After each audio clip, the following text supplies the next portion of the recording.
Hello, I'm Alma Schneider. I'm a licensed clinical social worker and the proud mother of 4 children, one of whom has Prader-Willi syndrome.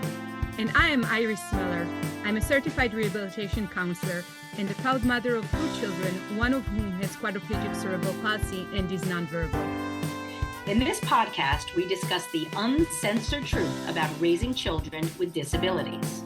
Prepare to laugh, cry, and hopefully learn something new. This is 2 Moms, No Fluff. Hello everyone and welcome to another episode of 2 Moms, No Fluff, the podcast in which we discuss the uncensored truth about raising kids with disabilities. I'm Iris Miller and I'm here with my lovely partner, Alma Schneider, who's been the warrior of disability rights and advocacy for parents, and I'm so happy to have her here with me, yes, for one more episode. Thank you for all of our listeners for joining us again, and for all the people who are new to our podcast, thank you for joining. I hope you would like what you hear and listen to the other episodes online as well. Alma, would you like to introduce our special guest today? Yes, I would. Thank you, Iris. I'm very excited. We have Stacy Ross, who is a mom, and she's going to tell us a little bit about herself and what she's been up to lately. So, Stacy, I met Stacy through a friend who said, "You have got to meet this woman. She is a powerhouse, and she has just written a book, which we will get to later." But for now, Stacy, can you tell us a little bit about yourself? Yes, my name is Stacy Ross. I live in New Jersey, not that far from you guys, and I am a mom, and as you mentioned, an author. And over the past year or so, I've also become an advocate for parents of children with mental illness. My oldest child has borderline personality disorder. And so while it's not a physical disability, part of the thing I'm advocating for is for us to reduce the stigma and see mental disabilities the same way that we see physical disabilities. Great. So, Stacy, can you tell us a little bit about your experience in terms of defining mental illness as a disability, your experience in terms of belonging and how to find help for a child with a mental illness?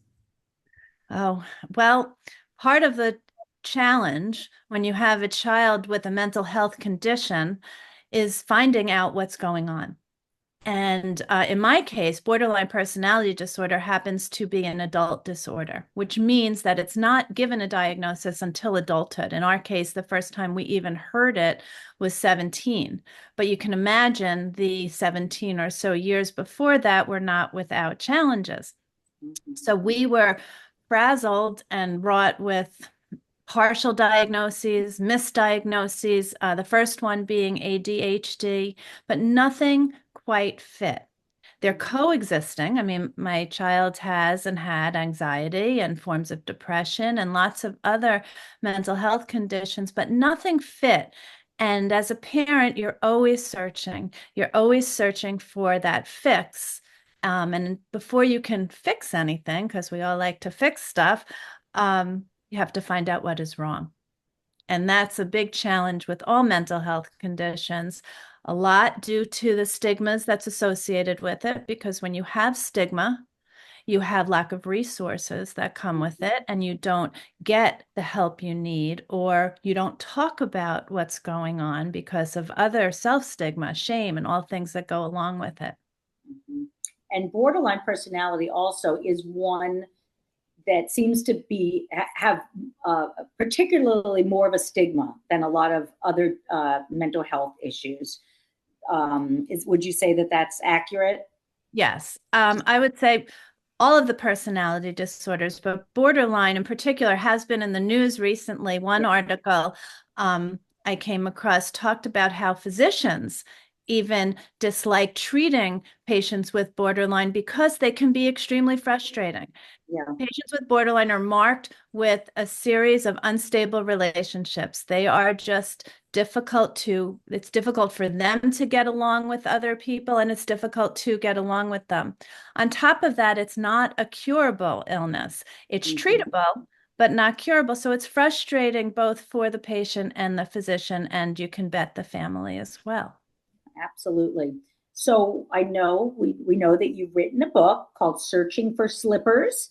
Yes. And can you tell us a little bit about why you wrote this and what was the impetus to do it at this time, if it was at this time that you started writing Well, I've written on and off for years. It's part of my professional background.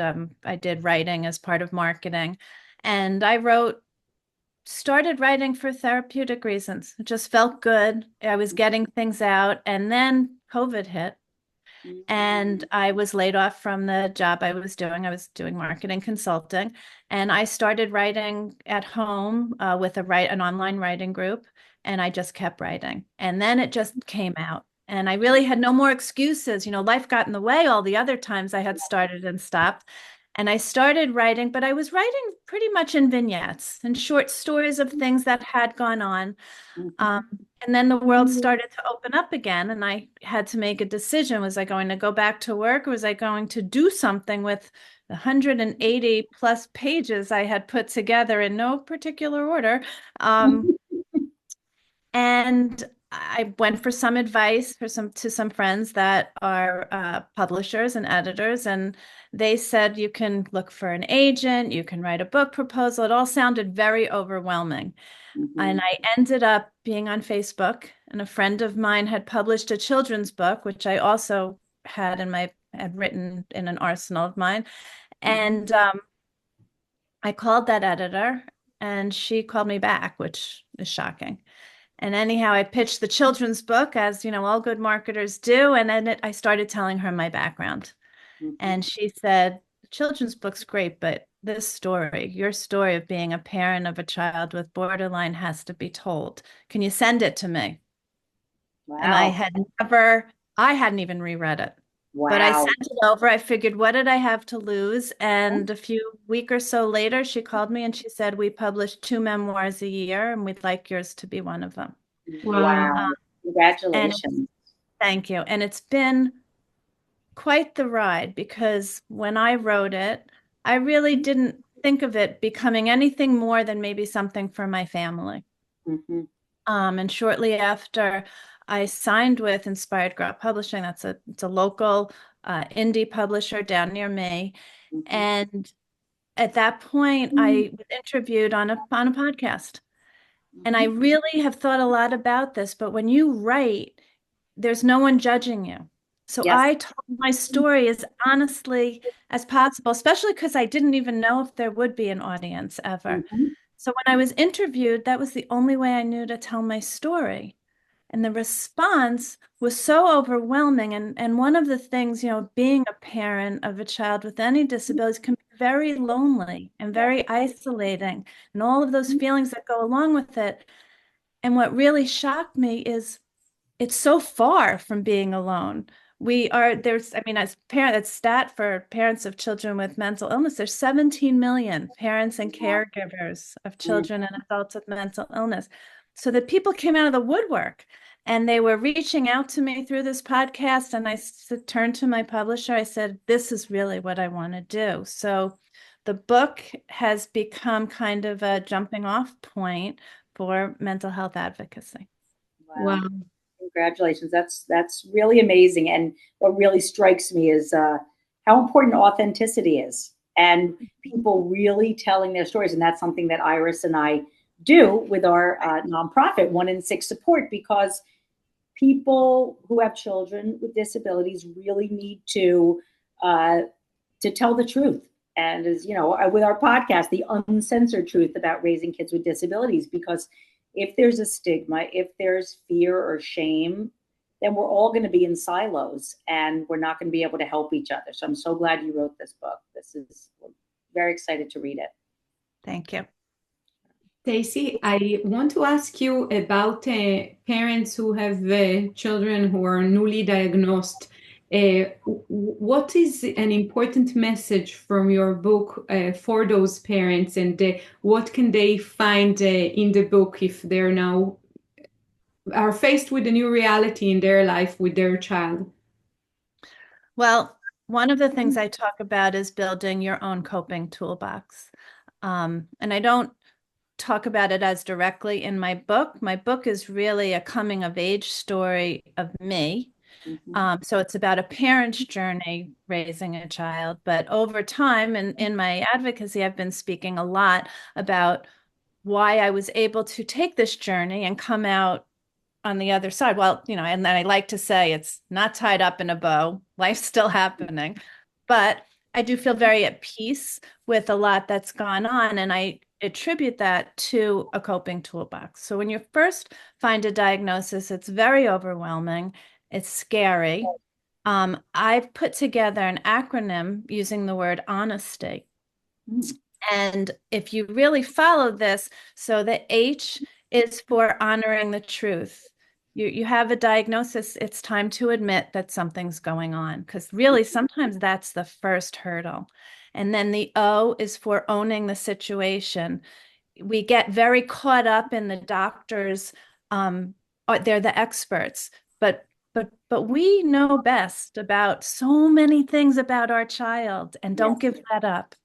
The N is noticing the details. Don't take anything for granted, either what's going on in your household, with your child, with something that nagging thing in your head that the doctor says don't worry about. Mhm. Keep on it. Um, S is share the burden. Reach out for help. Start building your community. T, tell your story. Talk about it. If you can't talk, write, whatever works for you, because you're going to be helping other people. And when you are so caught in the weeds, it really feels good to think that maybe there's meaning in this. That's what Mhm. I found.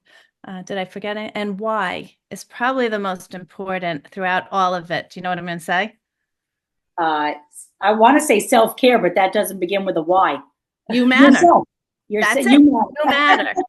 And I owe one of the things I say to all parents and my kids, and even Finn, my child with borderline, is you are no good to anybody else unless you take care of yourself. Oh, and I Mhm. forgot the E.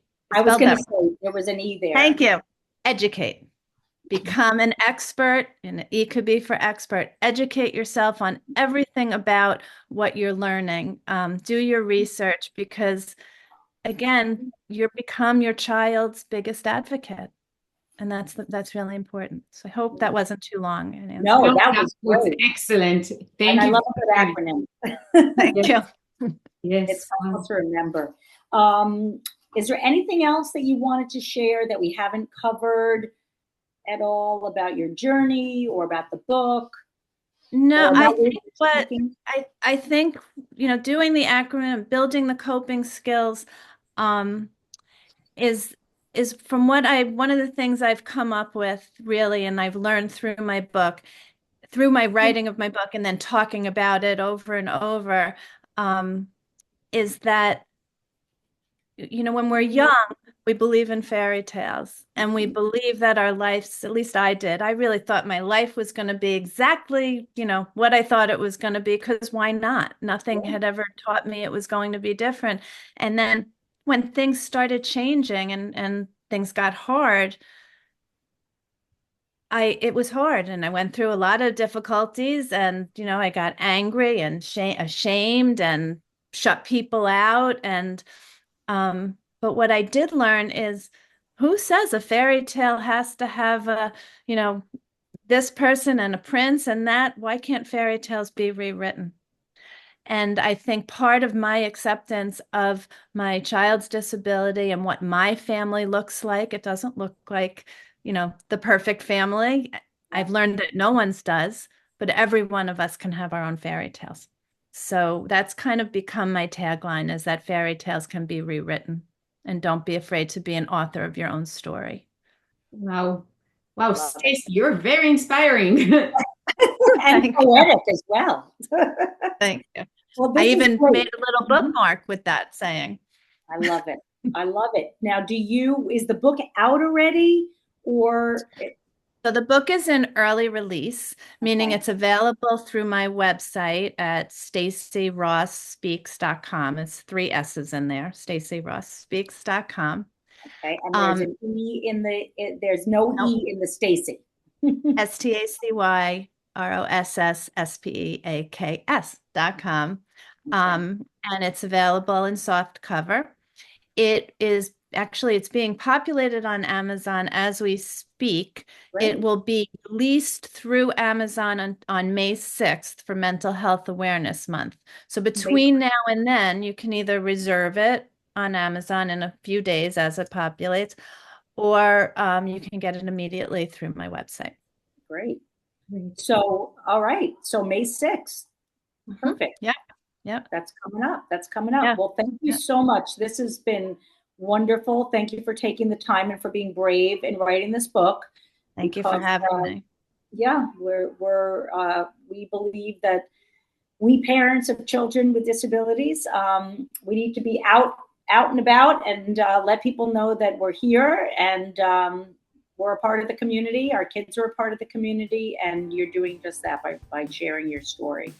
So thank you so much, and we look forward to reading the book. Thank you. Thank you for having me. For more information, please go to www.twomomsnofluff.com. Thank you.